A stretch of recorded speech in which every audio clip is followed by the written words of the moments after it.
굉장히 무시무시한 괴물 같은 종목이 나왔습니다. 얼마 전에도 말씀드렸던 유한양행, 여기에서 계속 좋은 기회가 바이오 쪽에서 있지 않을까라고 지난번에도 계속 말씀을 드렸는데, 야, 오늘 이렇게 유한양행이 미친 척하고 거래대금을 다 가져가면서 오늘 거래대금만 무려 2조 5천억, 야, 2조 5천억 터졌습니다. 역대급 거래대금과 함께 20%대 급등이 나왔고요. 여기에서 왜 어떤 이유 때문에 이런 급등이 또 나왔는지 한번 살펴보고, 그 다음에 우리 내일 아침 드디어 운명이 결정됩니다. 전 세계가 다 보고 있다, 전 세계 투자자들이 다 보고 있다 라고 해도 과언이 아닌 우리 엔비디아 실적이 내일 오전 우리나라로 이제 새벽 한 6시쯤 나올 것 같습니다. 그러면 여러분들 내일 아침에 딱 일어나서 핸드폰 딱 인베스팅 들어가서 엔비디아 시간에 딱 보고 딱 이거 쪼면서 일어나야 돼. 하락이야 상승이야 그러면서 일어나면서, 만약에 오늘 반도체 이제 배팅하신 분들은 딱 시간에 보고 급등 중이면 나이스 이치는 거고, 급락 중이면은 어떡하지, 딱 이런 오늘 홀짝 배팅 이렇게 하신 분들이 꽤 계시겠죠. 왜냐면은 이게 사실 해볼만도 한 상황이었던 게 뭐냐면, 여러분들 최근에 하이닉스 삼성전자는 계속 외국인들이 팔았잖아요. 보시면 수급 보면 삼성전자는 오늘도 1,000억 팔았고, 최근에 4거래일 동안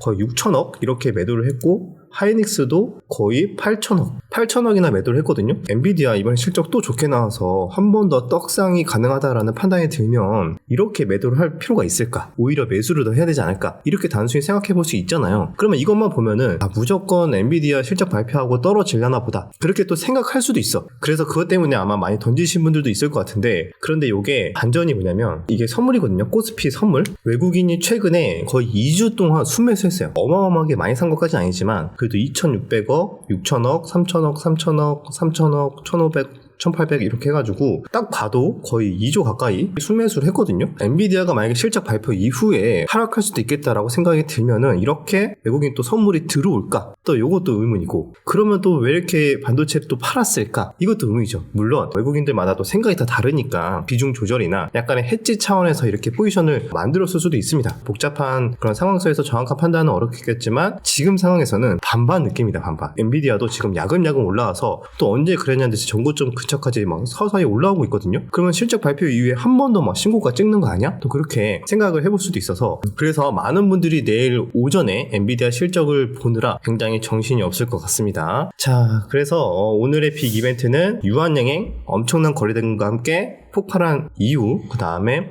반도체 다시 마지막에 엔비디아 실적 기대감에 살짝 반등을 했고요. 그 외에는 움직인 게 거의 없어요. 거의 대부분 다 하락했습니다.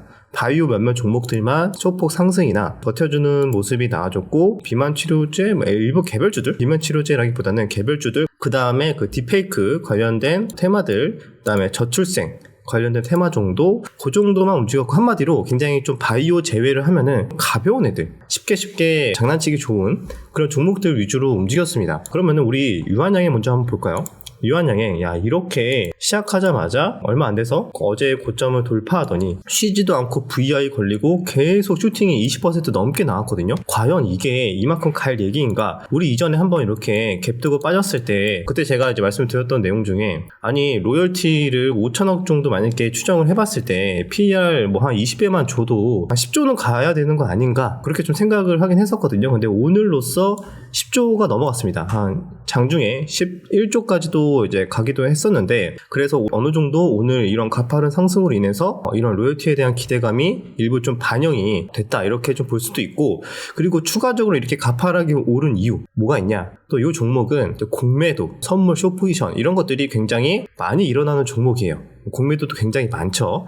자, 즉 이때 재료 소멸이지 이렇게 해가지고 또 공매도도 열심히 쳤는데 하다가 다시 재평가 받으면서 올라가기 시작하니까, 야, 이거 이러다가 우리 손실 여기서 슈팅 나오면 더 커지겠는데? 즉 주가가 하락하길 바라는 마음에 공매도 쳤던 수급들이 다시 청산하는 과정에서, 청산을 하려면 어떻게 청산을 해야 되죠? 그거를 한마디로 수익 실현이 아니라 만약에 손절을 하려면 매수로 손절을 해야 돼요. 우리는 이제 맨날 매수 먼저 하니까 당연히 손절할 때 매도하잖아요. 근데 공매도랑 이제 숏 포지션의 플레이어들은 청산을 할 때, 한마디로 손절을 할 때 매수를 해야 돼. 그러면 손절을 하면서 주가는 더 올라요. 즉 이거를 이제 우리는 커버링 또는 숏 스퀴즈라고 표현을 하죠. 그래서 오랜만에 커버링에 대한 또 말씀을 또 드리는 건데, 이렇게 주가가 고가 돌파를 하면서 12만 10만 원 정도 돌파가 나오기 시작했을 때부터 또 많은 플레이어들이 공매도 포지션을 좀 청산을 하면서 더 가파른 상승이 나오지 않았을까, 그렇게 저는 좀 추측을 하고 있습니다. 그래서 이 정도의 일시적인 가파른 상승은 수급에 의한, 왜냐면은 재료는 바뀐 게 사실 없거든요. 그 전에 나왔던 재료가 물론 재평가 받는 것도 있겠지만 수급에 의해서 이렇게 가파르게 더 오버슈팅이 나왔다라고 보시면 되고, 여기가 고점인가요? 라고 생각해봤을 때는 아직 또 청산하지 못한 공매도 수급들도 이제 청산할 것들은 또 계속 추가적으로 나올 수 있겠죠. 또 반면에 또 차익 실현 물량도 나올 거고, 그러니까 내일부터는 이 자리에서 일시적으로 급락도 나올 수도 있고, 다시 수급도 청산하는 과정에서 또 급등도 나올 수도 있고, 굉장히 요동을 칠 수 있다. 한마디로 우리 또 단타 치는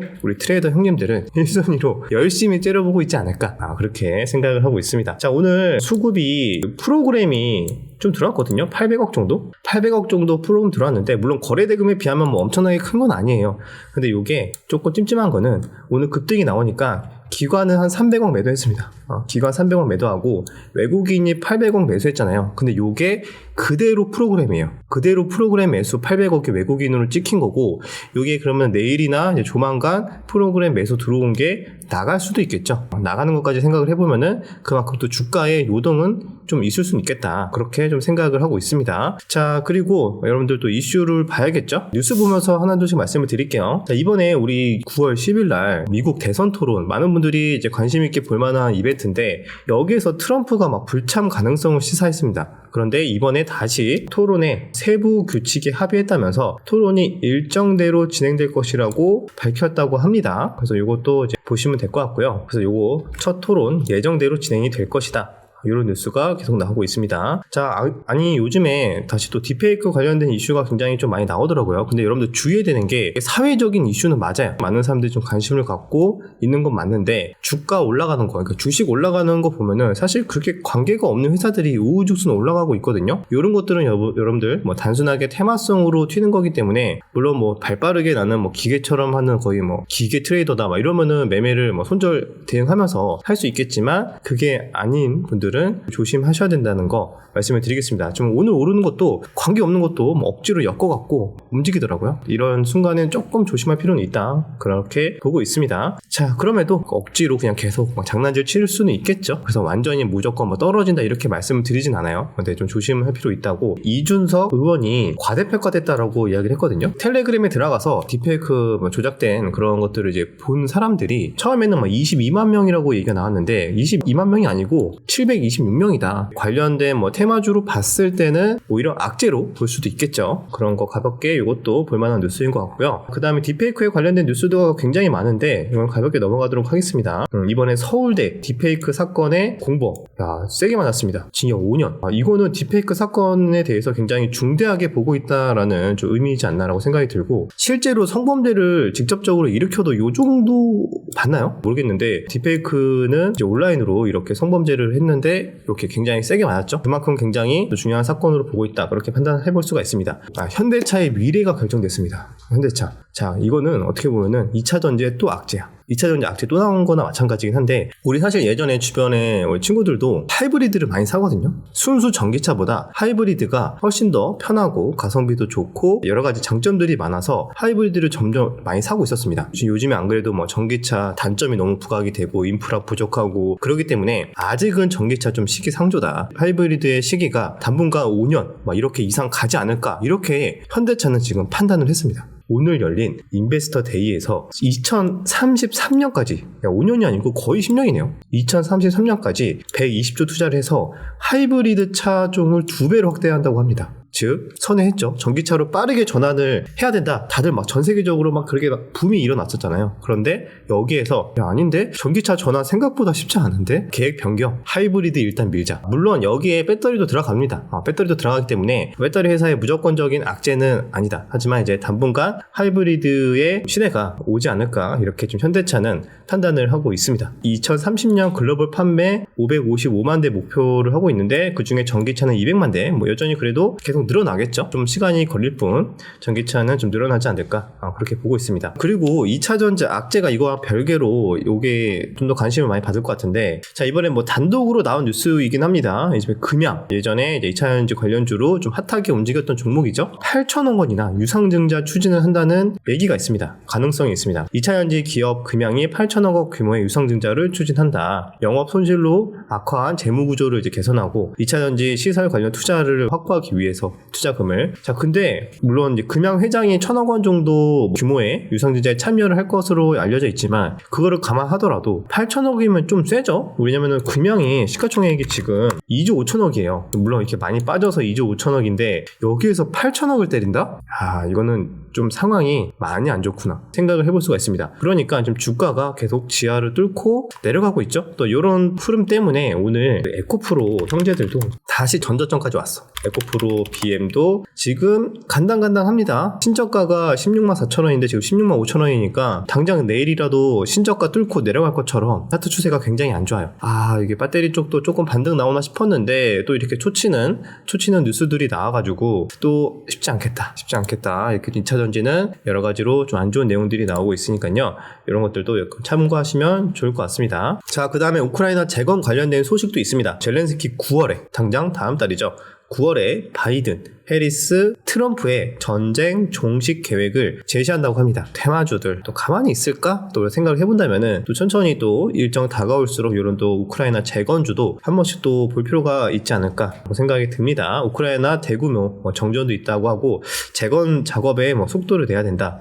이런 뉴스들이 심심치 않게 계속 나와주고 있습니다. 자, 그리고 우크라이나 재건에 이어서 대왕고래 소식은 정부 내년 예산안에 대왕고래 첫 시추 지원비로 506억 원을 이제 반영한다고 합니다. 1차 시추는 약 1,000억 원 정도 투입이 예상이 되고 절반 정도는 이제 석유 공사 자체적으로 부담을 한다고 합니다. 2차 시추부터는 해외 투자 유치를 본격화해서 국익 극대화를 위해서 방안을 모색한다. 이런 뉴스가 있으니까요. 계속 대왕고래 쪽도 이슈가 지속되고 있다. 참고하시면 되고, 내일 오전에 10시에 윤 대통령이 기자회견을 통해서 여러 가지 이야기를 합니다. 그 중에서 저출생 관련된 내용도 말한다 라는 내용 때문에 오늘 오후장에 저출생 관련된 테마, 아가방 같은 애들, 꿈비 이런 애들이 상승이 나왔던 것 같습니다. 그래서 이것도 내일도 오전에 발표하니까 사실 또 그때 차익 실현 나와주면서 또 변동성 커질 수 있거든요. 이것도 또 일정 잘 모르고 대응했다가 한 번씩 또 큰 코 다칠 수 있으니까요. 참고하시면 좋을 것 같습니다. 자, 그리고 오늘은 여기까지 이슈 다 말씀드린 것 같고요. 그럼 결국에는 내일 엔비디아 실적이 어떻게 나오느냐에 따라서 너무 좋게 나와 오르고 있어. 그럼 반도체 한 번 더 가져야 될 것이고, 그러면 반도체에 수급이 다시 쏠린다면은 오늘 몰렸던 바이오나 일부 테마주들 휘청거릴 수 있겠죠. 그와 반대로 엔비디아가 오히려 시간에서 급락을 하고 있다. 그럼 반도체는 더 좀 힘들게 하락을 할 것이고,